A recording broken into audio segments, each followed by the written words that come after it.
Assalamualaikum warahmatullahi wabarakatuh. Selamat pagi dan salam sejahtera bagi kita semua. Yang terhormat, Ibu Oktaviani Ari Wardaningrum, selaku dosen pengampu dari mata kuliah Analisis Keuangan C, dan juga teman-teman yang saya banggakan. Di sini kami dari kelompok 6 akan mempresentasikan hasil diskusi kami, yaitu mengenai analisis kredit. Next slide. Nah, sebelumnya izinkan kami untuk memperkenalkan anggota dari kelompok 6. Yang pertama yaitu ada saya sendiri, Ingu Yulistalia dengan NIM 2008 1030 1021. Yang kedua ada Fania Maulidah dengan NIM 2008 1030 1067. Yang ketiga ada Muhammad Gaza Al-Ghifari dengan NIM 2008 1030 1126. Dan yang terakhir ada Marcella Zalianti dengan NIM 2008 1030 1159. Next slide. Adapun beberapa topik pembahasan yang akan kami sampaikan. Yang pertama ada likuiditas dan modal kerja.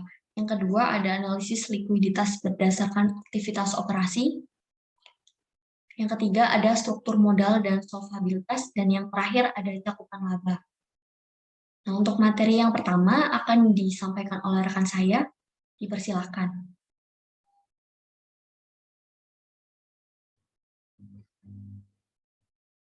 Baik, selanjutnya saya akan menjelaskan likuiditas dan modal kerja.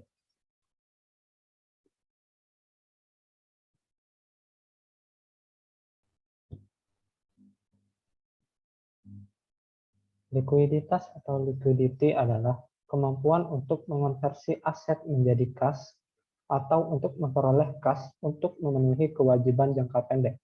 Jangka pendek biasanya dipandang sebagai periode hingga 1 tahun atau diidentifikasi sebagai siklus operasi normal perusahaan. Pentingnya likuiditas sebaiknya dipandang dengan mempertimbangkan dampak yang berasal dari ketidakmampuan perusahaan dalam memenuhi kewajiban jangka pendeknya. Likuiditas merupakan permasalahan terkait tingkatan. Kurangnya likuiditas menyebabkan perusahaan tidak dapat memperoleh potongan harga atau kesempatan yang menguntungkan. Masalah likuiditas yang lebih ekstrim mencerminkan ketidakmampuan perusahaan untuk memenuhi kewajiban lancarnya. Hal ini dapat menyebabkan perusahaan harus menjual investasi atau aset lainnya pada harga yang berkurang. Dan dampak yang paling parah adalah insolvabilitas dan kebangkrutan. Bagi pemegang saham perusahaan, kurangnya likuiditas menandakan hilangnya kendali pemilik maupun kerugian investasi modal. Next. Selanjutnya adalah modal kerja. Modal kerja secara luas juga digunakan sebagai ukuran likuiditas. Modal kerja atau working capital yang didefinisikan sebagai kelebihan aset lancar atas liabilitas jangka pendek. Modal kerja merupakan ukuran yang penting atas aset likuid yang mencerminkan pengaman bagi kreditor. Modal kerja juga penting sebagai ukuran atau cadangan likuid yang tersedia untuk memenuhi kontingensi dan ketidakpastian terkait arus kas masuk dan arus kas keluar perusahaan. Next. Selanjutnya adalah aset lancar dan liabilitas jangka pendek. Aset lancar adalah kas dan aset lain yang secara wajar diharapkan dapat yang pertama direalisasikan sebagai kas atau kedua dijual atau dikonsumsi dalam 1 tahun atau dalam siklus operasi normal dari suatu perusahaan jika lebih dari 1 tahun. Akun-akun laporan posisi keuangan umumnya dimasukkan sebagai aset lancar adalah yang pertama kas, kedua efek yang dapat diperdagangkan, selanjutnya piutang usaha, persediaan, dan biaya dibayar di muka. Selanjutnya adalah liabilitas jangka pendek atau current liabilities, adalah kewajiban yang diharapkan akan dipenuhi dalam jangka waktu yang relatif pendek, biasanya 1 tahun. Liabilitas jangka pendek biasanya mencakup utang usaha, wesel bayar, pinjaman bank jangka pendek, utang pajak, biaya yang masih harus dibayar, dan bagian lancar dari utang jangka panjang. Analisis harus menilai apakah seluruh kewajiban saat ini dengan kemungkinan besar dibayar dengan sesegera mungkin telah dilaporkan pada liabilitas jangka pendek. Jika tidak dimasukkan dalam liabilitas jangka pendek, maka akan mengurangi manfaat analisis modal kerja. Berikut 3 hal umum yang perlu diperhatikan. Pertama, liabilitas kontingensi berhubungan dengan jaminan pinjaman. Kita perlu menilai kemungkinan bahwa kontingensi ini terwujud saat menghitung modal kerja. Pembayaran sewa minimum di masa mendatang berdasarkan perjanjian serta operasi yang tidak dapat dibatalkan. Lalu yang terakhir, kontrak atas konstruksi atau akuisisi aset jangka panjang sering kali menuntut pembayaran kemajuan dalam jumlah yang cukup besar. Kewajiban ini untuk pembayaran yang dilaporkan dalam catatan kaki sebagai komitmen dan bukan sebagai liabilitas dalam laporan posisi keuangan. Saat menghitung modal kerja, analisis harus sering menyertakan komitmen ini. Next. Selanjutnya adalah ukuran likuiditas modal kerja. Perjanjian pinjaman dan indentur obligasi atau kontrak obligasi sering kali berisi ketentuan untuk mengelola tingkat modal kerja minimum. Analisis keuangan menilai besaran modal kerja untuk keputusan dan rekomendasi investasi. Instansi pemerintah menghitung jumlah modal kerja keseluruhan untuk tindakan kebijakan dan peraturan. Selain itu, laporan keuangan yang dipublikasikan membedakan antara aset lancar dan tidak lancar dengan liabilitas jangka pendek ataupun jangka panjang sebagai respon atas kebutuhan pengguna lainnya. Selanjutnya yaitu ukuran likuiditas dengan rasio lancar. Untuk perusahaan dengan aset lancar, misalkan sebesar $300.000 dengan perusahaan yang memiliki aset lancar sebesar $1.200.000, ukuran rasio lancar. Rasio lancar ditentukan sebagai dengan rumus berikut. Rasio lancar sama dengan next. Selanjutnya adalah relevansi dari rasio lancar. Alasan digunakannya rasio lancar secara luas sebagai ukuran likuiditas mencangkup kemampuannya untuk mengukur. Yang pertama, kemampuan memenuhi kewajiban lancar. Kedua, penyangga saat terjadi kerugian. Ketiga, cadangan dana likuid.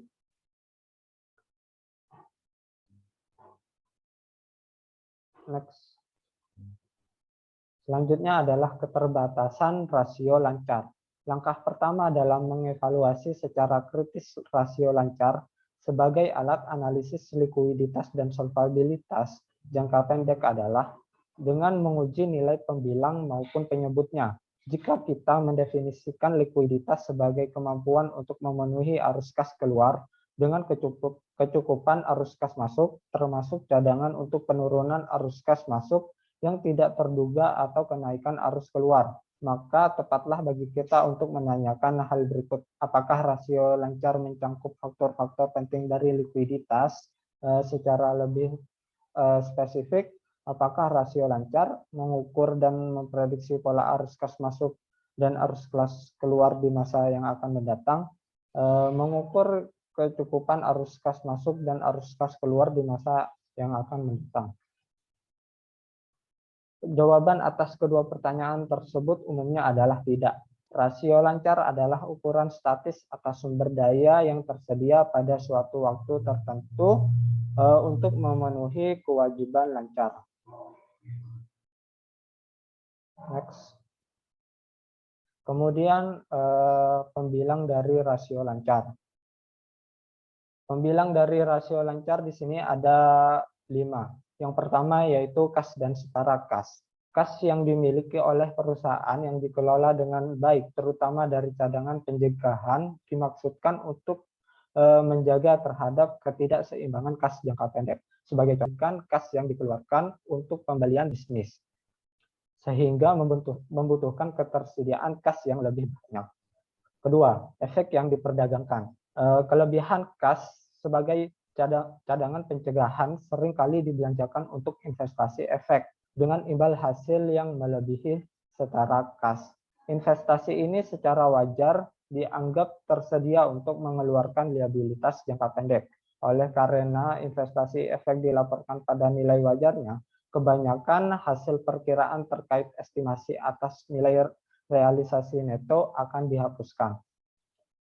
Selanjutnya, piutang usaha. Penentu utama akun piutang usaha adalah penjualan. Hubungan piutang usaha dengan penjualan diatur oleh kebijakan kredit dan metode penagihan. Perubahan dalam piutang sesuai dengan perubahan penjualan, walaupun tidak selalu secara langsung proporsional. Analisis piutang usaha sebagai sumber kas harus mengakui sifat berputar dari aset ini, kecuali pada likuidasi. Artinya, penagihan satu akun piutang digantikan dengan perpanjangan kredit baru. Oleh karena itu, tingkat piutang bukan merupakan ukuran arus kas masuk neto masa depan. Selanjutnya adalah persediaan. Seperti piutang usaha, penentu utama persediaan adalah penjualan dan perkiraan penjualan, bukan tingkat liabilitas jangka pendek. Oleh karena persediaan seperti kuantitas pesanan ekonomis, tingkat stok pengaman dan titik pemesanan kembali menjaga kenaikan persediaan yang bervariasi tidak sebanding dengan permintaan, tetapi sebanding dengan jumlah yang lebih kecil. Hubungan persediaan dengan penjualan diperjelas dengan pengamatan bahwa penjualan mengawali konversi persediaan menjadi kas. Lalu yang terakhir, biaya dibayar di muka. Biaya dibayar di muka merupakan pengeluaran untuk manfaat masa depan. Oleh karena manfaat ini biasanya diterima dalam 1 tahun siklus operasi perusahaan, maka manfaat ini tetap tidak mengubah pengeluaran dana saat ini. Biaya dibayar di muka biasanya relatif lebih kecil jika dibandingkan dengan aset lancar lainnya. Next. Selanjutnya adalah penyebut rasio lancar. Liabilitas jangka pendek merupakan fokus dari rasio lancar. Liabilitas ini merupakan sumber kas yang sama halnya dengan piutang dan persediaan yang menggunakan kas. Liabilitas jangka pendek terutama ditentukan oleh penjualan dan kemampuan perusahaan untuk memenuhi saat jatuh tempo merupakan objek dari ukuran modal kerja.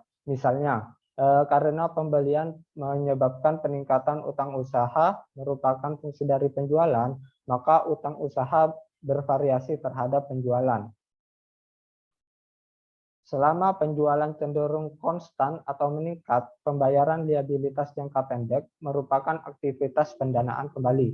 Dalam kasus ini, komponen rasio lancar memberikan pengakuan yang kecil atas aktivitas tersebut atau dampaknya terhadap arus kas masa depan. Selain itu, liabilitas jangka pendek yang dimasukkan dalam perhitungan rasio lancar tidak mencangkup pengeluaran kas prospektif. Contohnya adalah komitmen tertentu dalam kontrak konstruksi, pinjaman, sewa, dan pensiun. Next. Selanjutnya adalah menggunakan rasio lancar untuk analisis. Pembahasan mengenai rasio lancar setidaknya dapat diambil 3 kesimpulan berikut ini. Yang pertama, likuiditas tergantung untuk sebagian besar pada arus kas prospektif daripada tingkat kas dan setara kas yang lebih rendah. Kedua, tidak ada hubungan langsung antara saldo akun modal kerja dengan kemungkinan pola arus kas masa depan. Dan yang terakhir, yang ketiga, kebijakan manajerial mengenai piutang dan persediaan terutama diarahkan pada pemanfaatan aset yang efisien dan menguntungkan, serta yang kedua berdasarkan likuiditas. Next. Selanjutnya adalah analisis komparatif. Menganalisis tren pada rasio lancar seringkali dapat memberikan penerangan. Namun perubahan rasio lancar dari waktu ke waktu harus diinterpretasikan dengan hati-hati.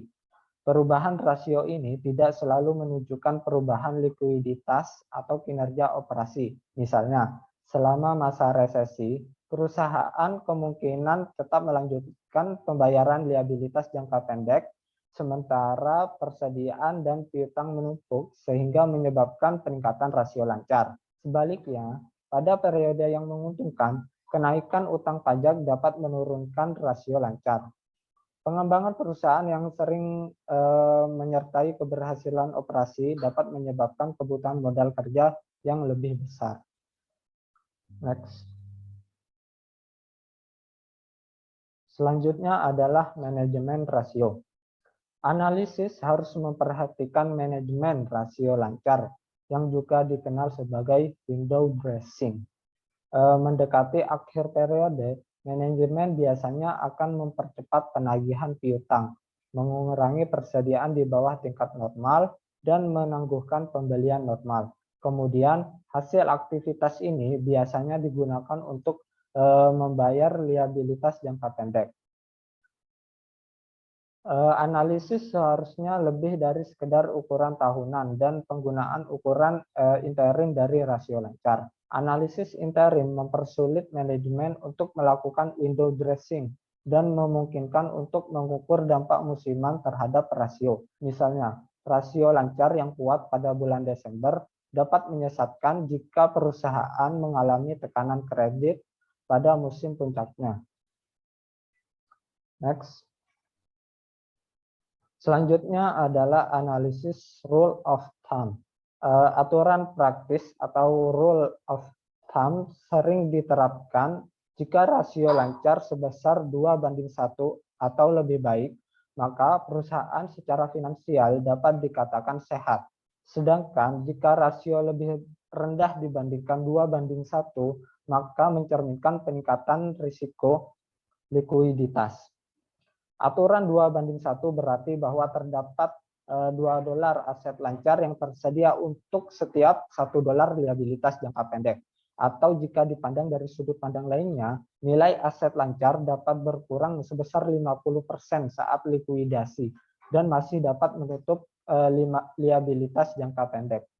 Rasio lancar yang jauh lebih tinggi dari 2:1 walaupun mengimplikasikan cakupan yang sangat tinggi atas liabilitas jangka pendek, juga dapat menandakan penggunaan sumber daya yang tidak efisien dan mengurangi tingkat imbal hasil.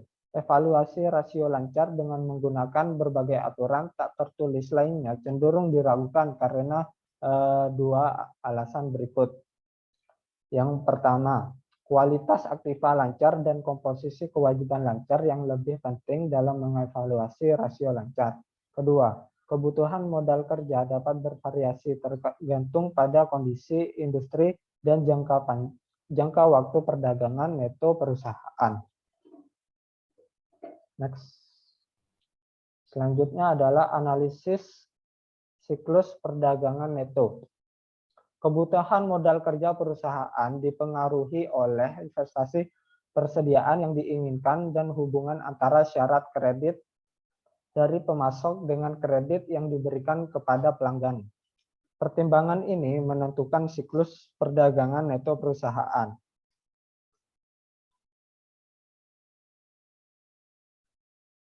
Next. Selanjutnya adalah ukuran likuiditas dengan rasio berbasis kas. Kas dan setara kas merupakan aset lancar yang paling likuid. Bagian ini akan membahas ukuran likuiditas dengan menggunakan rasio berbasis kas. Next. Kas terhadap aset lancar. Rasio aset mendekati kas terhadap total aset lancar merupakan suatu ukuran tingkat likuiditas aset lancar. Ukuran ini yang dikenal sebagai rasio kas terhadap aset lancar dihitung sebagai berikut, yaitu kas plus setara kas plus efek yang diperdagangkan dibagi aset lancar. Selanjutnya rasio kas terhadap liabilitas jangka pendek. Rasio lain yang mengukur kecukupan kas adalah rasio kas terhadap liabilitas jangka pendek atau cash to current liabilities ratio. Rasio ini dihitung sebagai berikut: cash plus cash equivalent plus efek yang diperdagangkan dibagi liabilitas jangka pendek. Baik, penjelasan selanjutnya akan dijelaskan oleh rekan saya.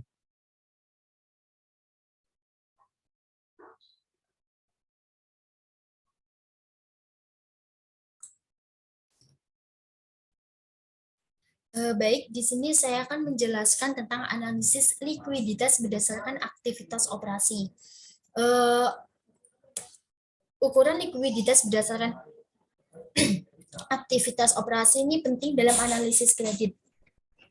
Bagian ini membahas langkah aktivitas operasi berbasis pada satu, piutang, kedua, persediaan, ketiga, kewajiban lancar.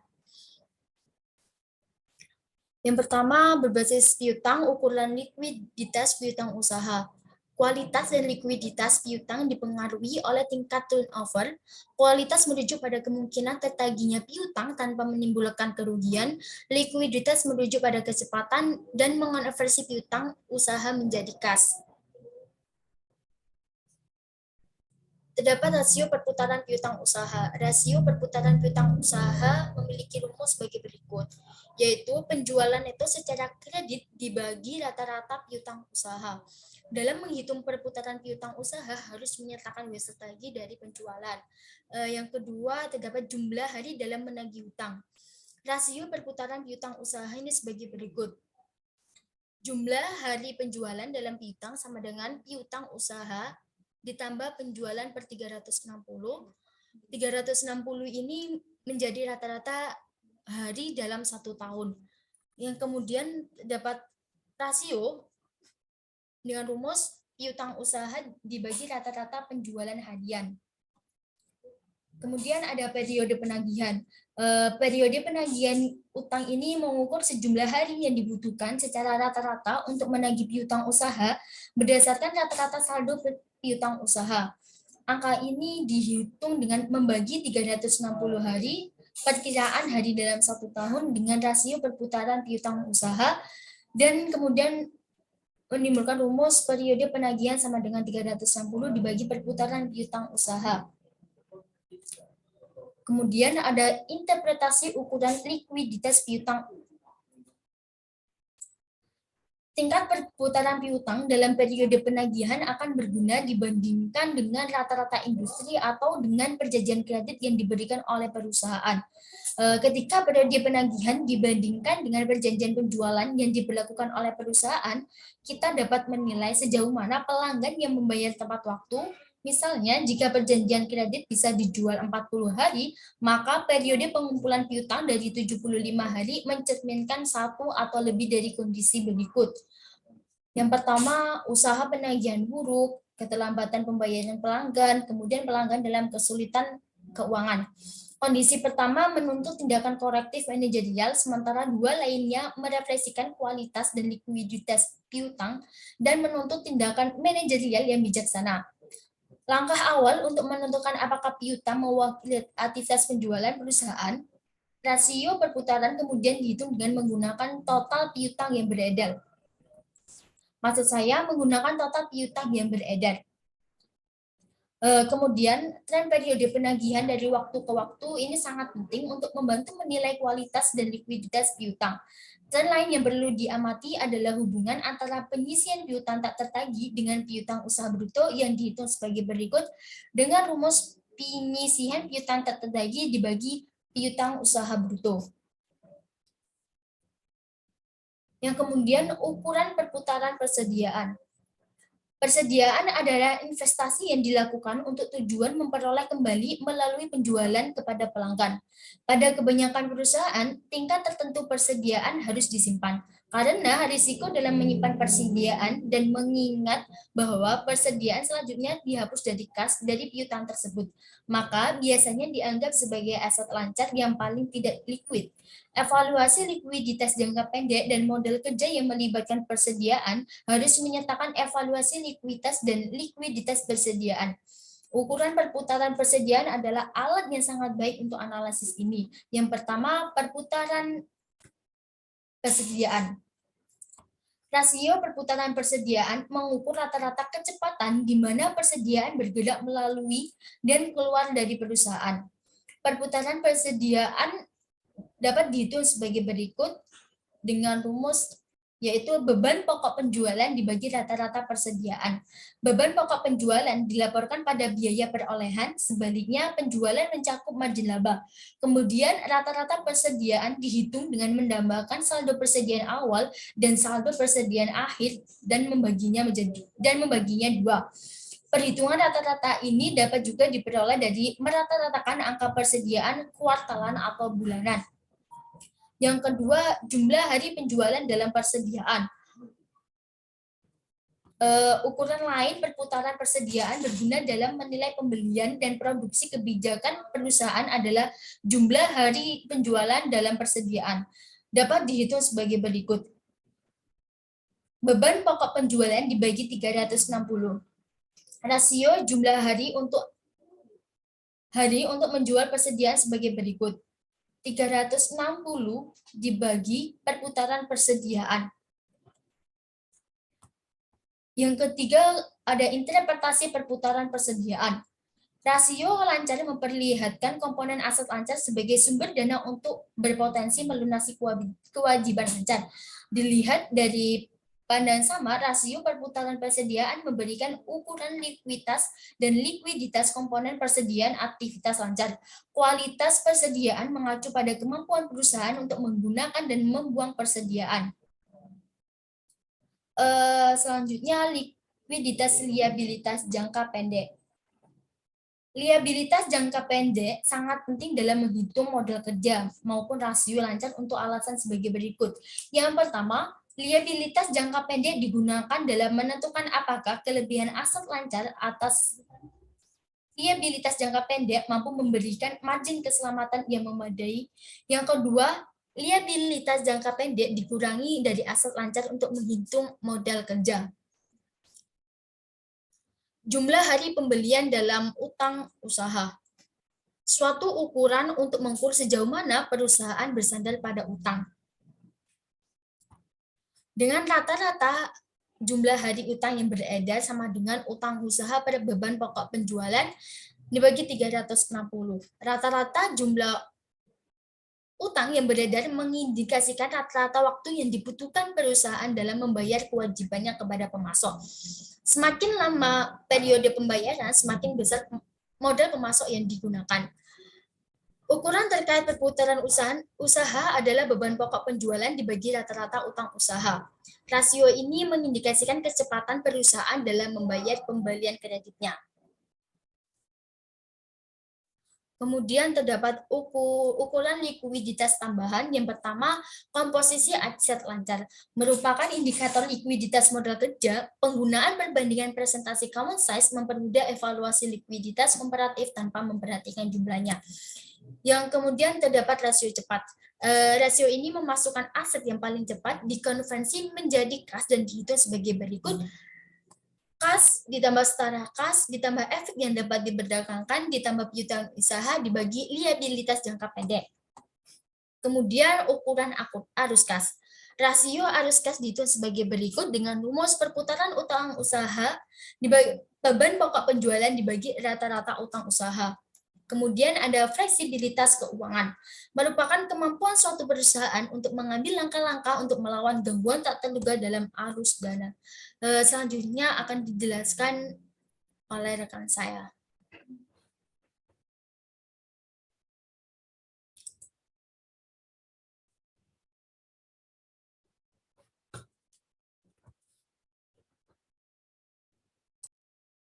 Baik, terima kasih atas kesempatannya. Di sini saya akan mencoba menjelaskan materi mengenai struktur modal dan solvabilitas. Oke, di sini ada yang namanya dasar-dasar solvabilitas. Asalnya, analisis solvabilitas ini terdiri dari beberapa elemen penting. Yang pertama ada analisis struktur modal. Struktur modal mengacu pada sumber pendanaan perusahaan, di mana pendanaan ini dapat berasal dari modal ekuitas yang relatif permanen hingga sumber pendanaan jangka pendek yang lebih temporer dan juga berisiko. Kemudian yang kedua ada laba atau kemampuan menghasilkan laba yang menunjukkan kemampuan berulang untuk menghasilkan kas dari operasi. Di sini ukuran berbasis laba merupakan indikator penting dan dapat diandalkan terkait kekuatan keuangan. Arus laba yang stabil merupakan ukuran penting atas kemampuan perusahaan untuk meminjam saat kekurangan kas. Nah, di sini biasanya para pemberi pinjaman melindungi diri dari keadaan insolvensi dengan persyaratan pinjaman mengatur kondisi gagal bayar. Biasanya berdasarkan ukuran akuntansi pada tingkat yang memungkinkan pemberi pinjaman memiliki kesempatan untuk menagih pinjaman mereka sebelum kesulitan keuangan memburuk. Persyaratan utang ini biasanya dirancang untuk yang pertama menekankan ukuran kekuatan keuangan utama seperti rasio lancar dan rasio utang terhadap ekuitas. Kemudian yang kedua menghindari penerbitan utang tambahan. Dan yang terakhir, memastikan tidak adanya pengeluaran sumber daya perusahaan melalui dividen yang berlebihan atau akuisisi. Next slide. Nah, selanjutnya ada pentingnya struktur modal. Di sini struktur modal merupakan pendanaan ekuitas dan utang pada suatu perusahaan yang sering dihitung berdasarkan besaran relatif berbagai sumber pendanaan. Stabilitas keuangan perusahaan stabilitas keuangan perusahaan dan risiko kebangkrutan tergantung pada sumber pendanaan dan jenis maupun jumlah berbagai aset yang telah dimilikinya. Di sini ada karakteristik utang dan ekuitas. Yang pertama ada modal ekuitas. Kepentingan untuk menganalisis struktur modal ini berasal dari berbagai perspektif. Salah satunya adalah perbedaan utang dan ekuitas. Ekuitas atau equity ini mengacu pada risiko modal suatu perusahaan. Karakteristik yang dimiliki oleh modal ekuitas ini yang pertama ada pengembaliannya yang tidak pasti dan tidak tentu, serta tidak adanya pola pembayaran kembali. Kemudian yang kedua, biasanya bersifat permanen, tangguh di saat-saat sulit dan tidak memiliki persyaratan dividen wajib. Kemudian yang kedua ada modal utang. Berbeda dengan modal ekuitas, modal utang jangka pendek maupun jangka panjang harus dibayarkan kembali.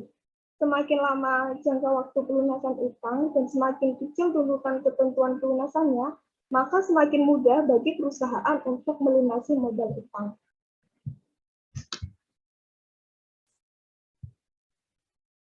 Next slide.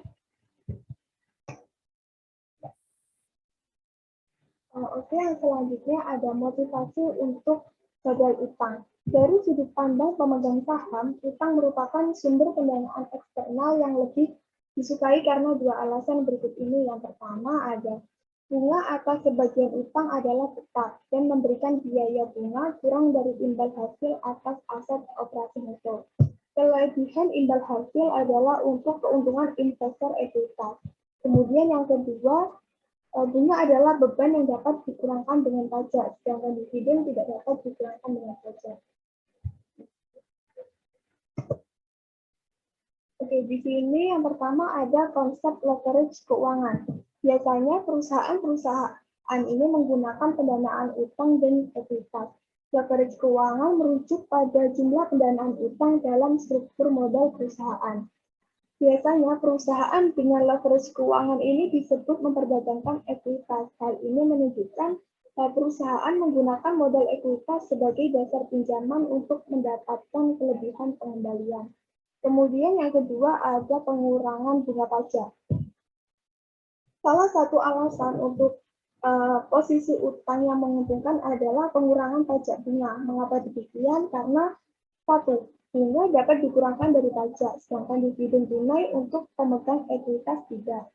Kemudian yang kedua, laba yang tersedia untuk pemegang efek dapat menjadi lebih besar. Dan yang terakhir, tidak adanya pembayaran atas bunga dapat menyebabkan kebangkrutan, sedangkan tidak adanya pembayaran atas dividen tidak menyebabkan kebangkrutan. Dan yang terakhir, dampak leverage lainnya. Selain keuntungan dari kelebihan pengembalian untuk leverage keuangan dan bunga yang dapat mengurangi posisi pajak, posisi utang jangka panjang dapat memberikan keuntungan lain bagi pemegang ekuitas. Sebagai contohnya, perusahaan yang sedang tumbuh dapat menghindari dilusi laba bersaham melalui penerbitan utang. Next slide. Oke, untuk yang selanjutnya ada penyesuaian untuk analisis struktur modal. Pengukuran dan pengungkapan akun liabilitas dan ekuitas pada laporan keuangan diatur berdasarkan penerapan prinsip akuntansi yang berlaku. Di sini sudah tertera ada penyesuaian terhadap nilai buku dari liabilitas.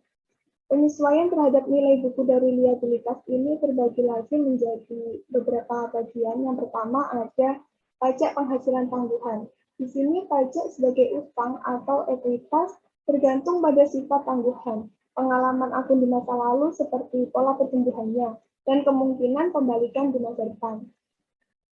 Kemudian yang kedua ada sewa operasi. Saat ini praktik akuntansi mewajibkan sebagian besar pendanaan sewa guna usaha jangka panjang yang tidak dapat dibatalkan disajikan sebagai utang. Kemudian yang ketiga ada pendanaan di luar neraca. Beberapa manajer menyatakan utangnya terlalu rendah. Beberapa cara untuk melakukan hal ini seperti perjanjian pendanaan di luar neraca menggunakan entitas bertujuan khusus dan investasi metode ekuitas.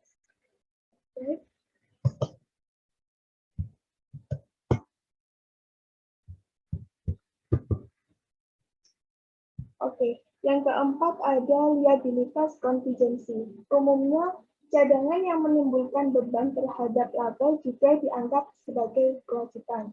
Dan yang kelima, ada kepentingan non-pengendali. Pada laporan posisi keuangan, konsolidasian merepresentasikan nilai buku atas kepentingan kepemilikan pemegang saham minoritas pada entitas anak dalam kelompok konsolidasi. Kemudian yang keenam ada utang yang dapat dikonversi. Biasanya dilaporkan di antara liabilitas atau sebagai pos yang terpisah dari daftar utang maupun ekuitas. Dan yang terakhir ada yang namanya saham preferen, di mana saham preferen ini tidak mensyaratkan kewajiban untuk membayar dividen atau pembayaran kembali pokok. Next slide. Baik, untuk yang selanjutnya ada komposisi struktur modal dan solvabilitas. Di sini sudah terbagi menjadi dua bagian. Yang pertama ada laporan common size dalam analisis solvabilitas. Suatu ukuran umum atas risiko keuangan perusahaan adalah komposisi struktur modal. Analisis komposisi ini dilakukan dengan membuat laporan persentase per komponen dari bagian liabilitas dan ekuitas pada laporan posisi keuangan. Salah satu keunggulan yang dimiliki oleh analisis common size ini adalah pengungkapan besaran relatif sumber pendanaan bagi sebuah perusahaan. Kemudian yang kedua ada yang namanya ukuran struktur modal untuk analisis solvabilitas. Di sini rasio struktur modal merupakan analisis solvabilitas lainnya.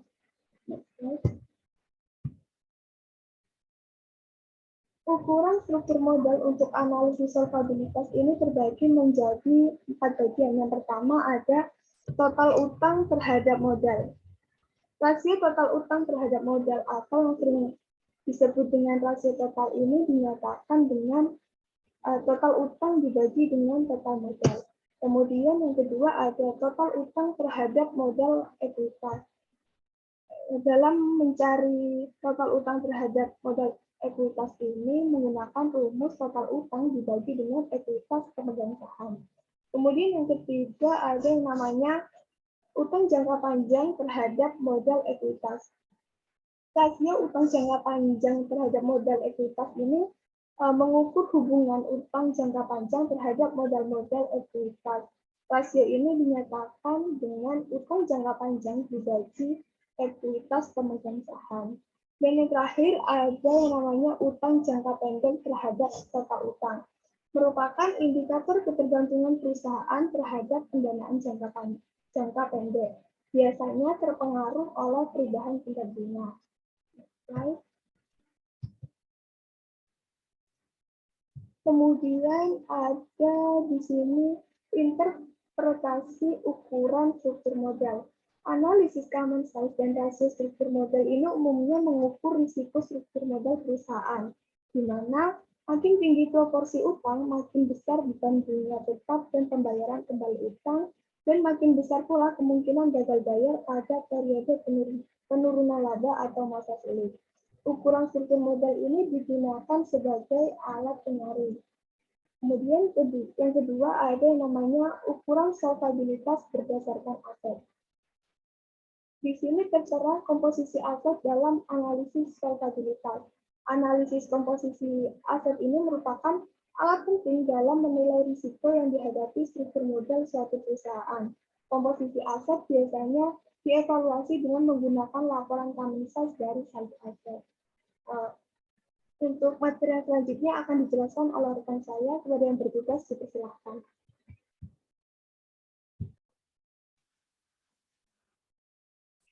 Baik, untuk materi yang keempat yaitu mengenai cakupan laba. Next slide. Nah, cakupan laba sendiri ini merupakan salah satu keterbatasan dari ukuran struktur modal, di mana ini merupakan ketidakmampuannya untuk melihat ketersediaan arus kas untuk melunasi utang perusahaan. Nah, saat utang dilunasi, ukuran dari struktur modal ini biasanya membaik. Nah, sementara persyaratan dari kas konon untuk membayar bunga atau menyisihkan dana ini tidak berubah atau meningkat. Nah, pembatasan ini menyorot dari pentingnya peranan cakupan dari laba perusahaan atau kemampuan untuk menghasilkan laba sebagai sumber pembayaran bunga dan pokok pinjaman. Nah, meskipun perusahaan dengan laba yang tinggi ini dapat menghadapi masalah likuiditas jangka panjang karena komposisi asetnya, nah perlu diingat bahwa untuk laba jangka panjang ini merupakan sumber utama dari likuiditas, solvabilitas, dan kapasitas dari peminjaman. Next slide. Nah, selanjutnya mengenai hubungan dari laba dengan beban tetap. Nah, untuk hubungan laba dengan beban tetap ini merupakan bagian dari analisis cakupan laba. Nah, ukuran dari cakupan laba ini berfokus pada hubungan antara beban tetap terkait utang dengan ketersediaan laba perusahaan untuk melunasi beban tersebut. Nah, ukuran ini merupakan faktor penting dalam peringkat utang. Nah, untuk hubungan antar laba dengan beban tetap sendiri ini merupakan bagian dari analisis cakupan laba. Nah, rumusnya yaitu laba yang tersedia untuk beban tetap dibagi dengan beban tetap. Nah, konsep yang mendasari dari ukuran ini sangat sederhana, namun aplikasi dari ukuran ini dipersulit dengan apa yang dimasukkan dalam laba yang tersedia untuk beban tetap dan beban tetap. Next slide. Selanjutnya yaitu mengenai menghitung beban tetap. Nah, di sini terdapat beberapa komponen yang diperlukan, yaitu yang pertama yaitu bunga yang timbul. Ini merupakan beban tetap yang paling jelas dan nyata yang timbul akibat dari utang. Nah, beban bunga ini berbeda dengan bunga yang dibayarkan karena untuk yang pertama yaitu perubahan utang bunga, yang kedua dari kapitalisasi bunga yang dihasilkan bersih, yang ketiga dari amortisasi diskon untuk premium. Selanjutnya yaitu bunga implisit atas kewajiban sewa guna usaha. Nah, saat sewa dikapitalisasi bunga pembayaran sewa ini dimasukkan dalam beban bunga pada laporan laba rugi, meskipun sebagian besar saldo ini biasanya dianggap sebagai pelunasan pokok kewajiban. Next slide.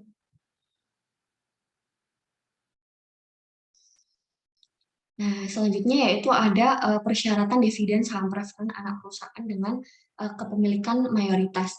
Nah, persyaratan ini dianggap sebagai beban tetap karena memiliki prioritas di atas distribusi dari laba untuk entitas induk.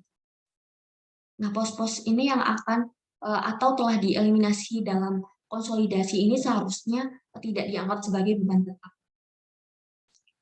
Nah, maka dari itu terdapat rumus dari persyaratan dividen saham preferen itu sebagai berikut, yaitu persyaratan dividen dari saham preferen dibagi dengan 1 minus tarif pajak. Next slide. Nah, selanjutnya yaitu persyaratan dari pembayaran kewajiban pokok atau pokok pinjaman. Nah, di sini yaitu pembayaran kembali dari pokok pinjaman dari perspektif arus keluar ini dianggap sama sulitnya dengan pembayaran bunga.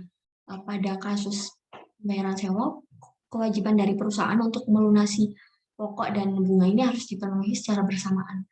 Nah, berikut ada beberapa alasan persyaratan dari pembayaran kembali dari pokok pinjaman ini tidak diakui dalam perhitungan rasio laba terhadap beban tetap. Yang pertama yaitu rasio laba terhadap beban tetap berdasarkan pendapatan.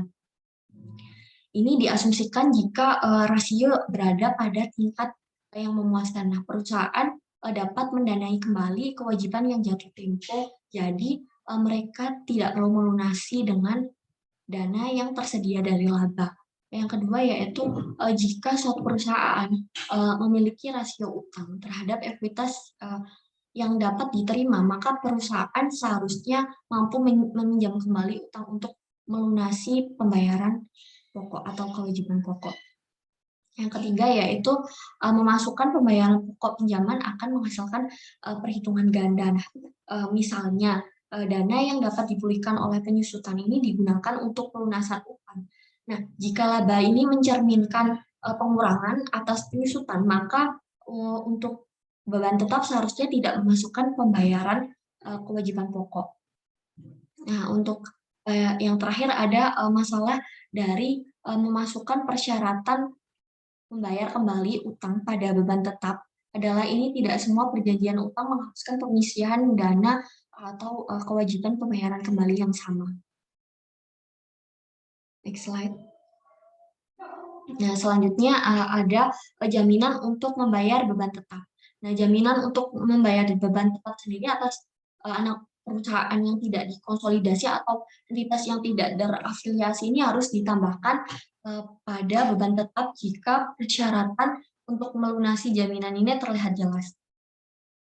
Yang selanjutnya yaitu beban tetap lainnya.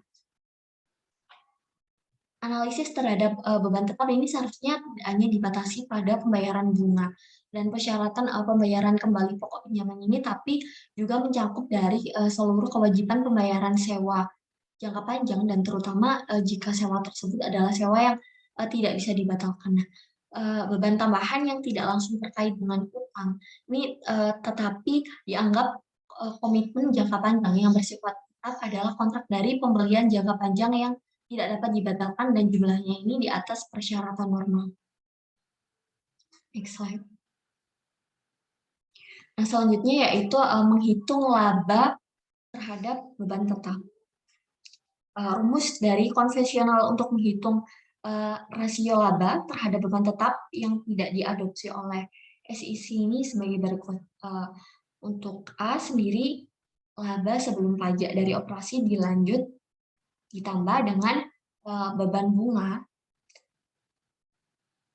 yang ditambah lagi dengan amortisasi beban utang dan diskonto atau premium yang ditambah dengan bagian bunga dari beban sewa operasi yang ditambah dengan persyaratan dividen saham preferen pada entitas anak dengan kepemilikan saham mayoritas setelah disesuaikan pajak yang ditambah dengan jumlah bunga yang dikapitalisasi yang sebelumnya telah diamortisasi pada periode berjalan, dikurangi dengan laba yang tidak dibagikan pada entitas anak atau afiliasi yang kepemilikan sahamnya ini kurang dari 50%. Nah, selanjutnya dibagi dengan total beban bunga yang ditambah dengan amortisasi beban bunga dan diskonto atau premium yang ditambah dengan bagian bunga dari beban sewa operasi yang ditambah dengan persyaratan dividen saham preferen pada entitas anak dengan kepemilikan saham mayoritas setelah disesuaikan pajak.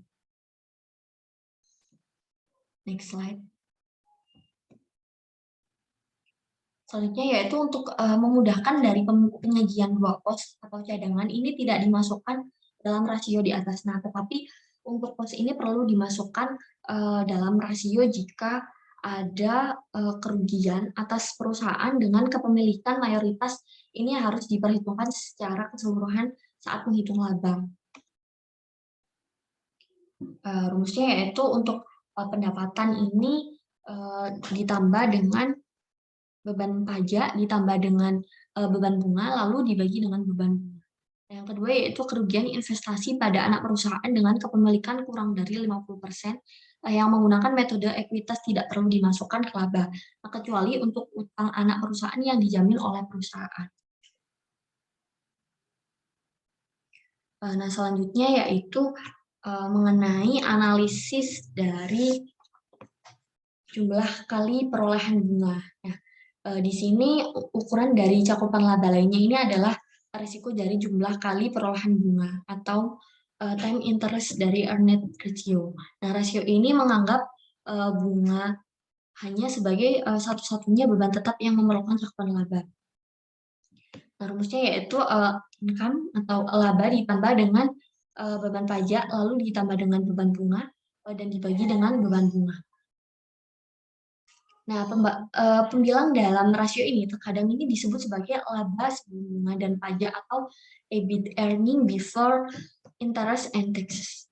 Nah, lalu untuk rasio ini sebenarnya tidak berpotensi untuk menyesatkan dan tidak seefektif alat analisis seperti laba terhadap beban tetap. Next slide.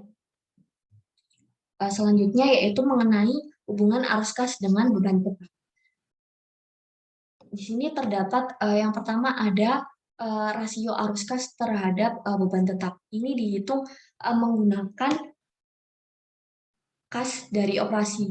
Nah, daripada laba pada pembilang dari rasio laba terhadap beban tetap. Nah, rumusnya yaitu arus kas operasi sebelum pajak ditambah dengan penyesuaian, lalu dibagi dengan beban tetap.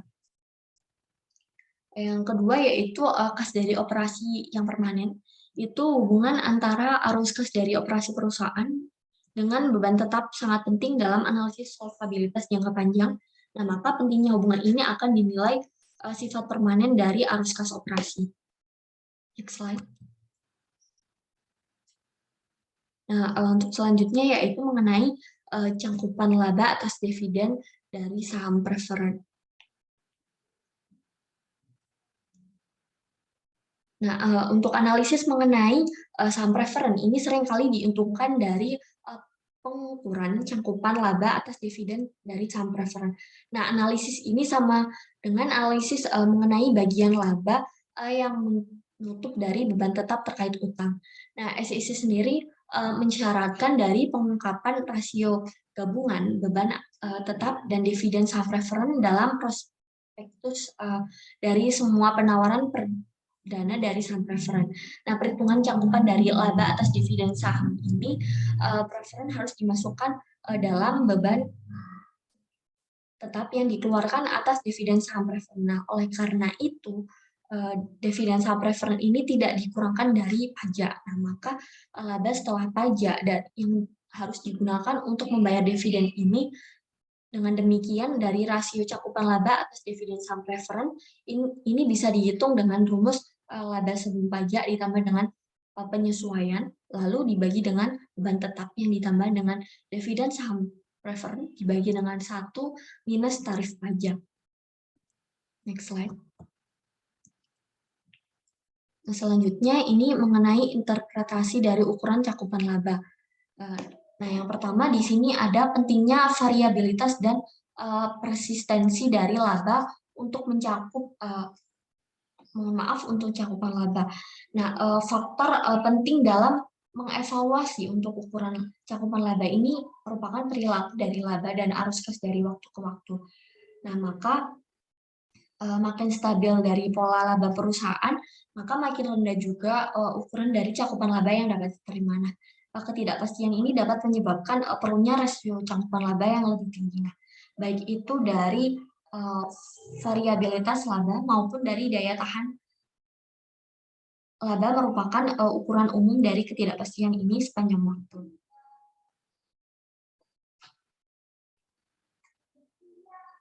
Untuk selanjutnya yaitu mengenai pentingnya pengukuran dan asumsi cakupan laba. Nah, dalam menentukan tingkat cakupan laba yang dapat diterima ini tergantung dari metode perhitungan yang digunakan. Nah, perhitungan dari rasio laba ini terhadap cakupan laba dari beban tetap ini dapat dihitung dengan menggunakan laba sebelum operasi yang dihentikan dari pos luar biasa dan dampak dari kumulatif perusahaan akuntansi. Nah, pengeluaran dari 3 pos tersebut menghasilkan arus kas yang kurang berfluktuasi. Nah, jika mengeluarkan komponen penting yang merupakan bagian dari aktivitas usaha perusahaan, kualitas laba ini merupakan faktor terpenting lainnya dari pengukuran dan asumsi dari cakupan laba. Next slide. Nah, untuk yang terakhir yaitu mengenai risiko dan imbal hasil dari struktur modal. Nah, hal ini sangat berguna untuk mempertimbangkan perkembangan terkini dalam inovasi keuangan untuk menilai risiko yang melekat pada struktur modal perusahaan. Nah, suatu perusahaan dapat meningkatkan risiko dan imbal hasil dari potensial dari pemegang ekuitas dengan meningkatkan leverage. Nah, misalnya itu leverage buyout. Ini menggunakan utang untuk mengambil alih perusahaan. Nah, yang diambil alih ini merupakan perusahaan swasta. Nah, dengan membeli seluruh saham yang dimiliki oleh pemegang ekuitas. Nah, pengakuisisian dari mengandalkan arus kas masa depan untuk membayar kenaikan utang dan penjualan aset yang diantisipasi ini untuk mengurangi utang. Nah, manfaat potensial lainnya dari leverage sendiri ini merupakan pengurangan pajak untuk bunga atau dividen yang dibayarkan kepada pemegang ekuitas ini tidak dikurangkan dari pajak. Namun untuk substitusi dari utang ekuitas ini menghasilkan struktur modal yang lebih beresiko. Nah, hal inilah yang tentunya ini disebut sebagai junk bonds atau obligasi sampah. Junk bonds sendiri ini tidak seperti obligasi lainnya yang berkualitas baik. Ini merupakan bagian dari struktur modal beresiko tinggi, di mana pembayaran bunganya ini ditutupi dengan laba secara minimal. Nah, kesulitan dari junk bond sendiri ini memiliki resiko ekuitas lebih tinggi dibandingkan dengan utang yang aman. Next slide. Sekian presentasi dari kelompok kami. Terima kasih. Kurang lebihnya mohon maaf.